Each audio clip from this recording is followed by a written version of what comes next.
Est-ce que, selon vous, puis je commence avec vous, madame, est-ce que ce qu'on enseigne à l'école peut faire naître des craintes légitimes chez des parents? Là? Parce que ça a été le début d'un des débats. Là. Je vous écoute. Bien, c'est sûr que ça peut peut-être faire naître des craintes. Est-ce que ces craintes-là sont justifiées? C'est une autre question. En fait, j'aimerais bien entendre les craintes parce que moi, j'ai regardé le contenu du programme d'éducation à la sexualité. Puis bon, il n'y a pas grand-chose qui parle de l'identité de genre. Mais j'aime beaucoup les faits.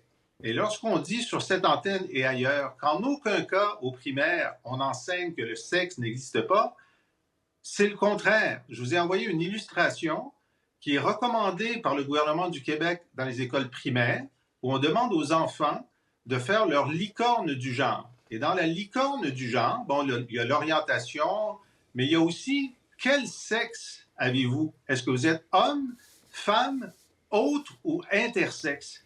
Ben là, on dit le sexe n'existe pas, c'est soit homme, femme ou autre.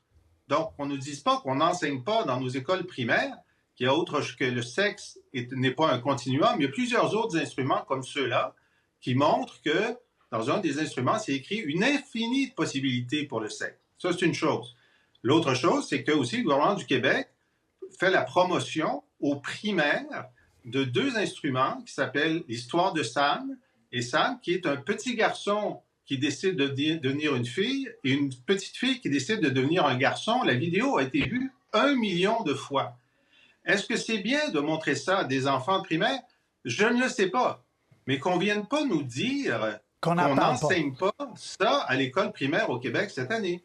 Mais ce que je trouve dérangeant, c'est que nulle part dans les 600 pages du guide pédagogique d'éducation à la sexualité, on ne parle des types masculins et féminins qu'on pourrait valoriser.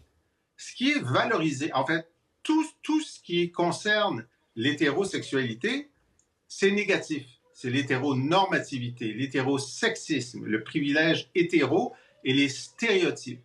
Alors, il n'y a aucun moment, je suis sûr que les profs le font, mais dans le matériel pédagogique qui est donné, il n'y a aucun moment où on dit, tu sais, être un garçon, il y a des côtés positifs. Puis être une fille, il y a des côtés positifs. Puis des garçons qui aiment les filles, il y a des côtés positifs. Ça n'existe pas. Je vous mets au défi de me montrer où dans les 600 pages, on montre ça. Le problème que j'ai, c'est que, et puis je vous remercie d'admettre que vous preniez pour acquis que comme la société est hétérosexuelle, on n'a pas besoin de le renforcer à l'école. Mais moi, je vous dis non. Je vous dis, on a besoin de l'égalité des choix sexuels à l'école. Et en fait, la seule chose qui est célébrée à l'école selon le programme, c'est l'expérience queer.